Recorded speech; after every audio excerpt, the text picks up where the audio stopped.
Lincoln Navigator. Question: where is the low pressure AC port? Well, here's the answer. First of all, that's the high pressure port right there.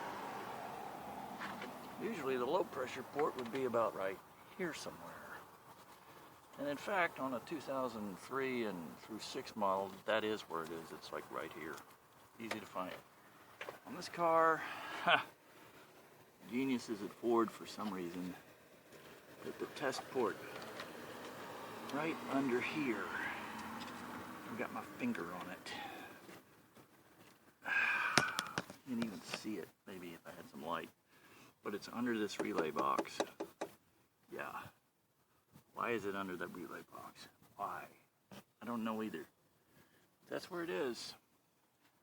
So if you wanted to test your air conditioning, you would have to take this off somehow. I guess there's some bolts down here. Screws hold it on.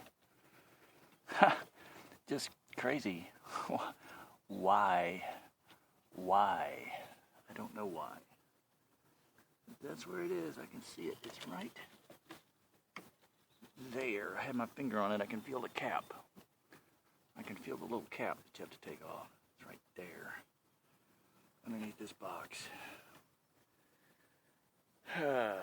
Thanks, Ford. Thanks a lot.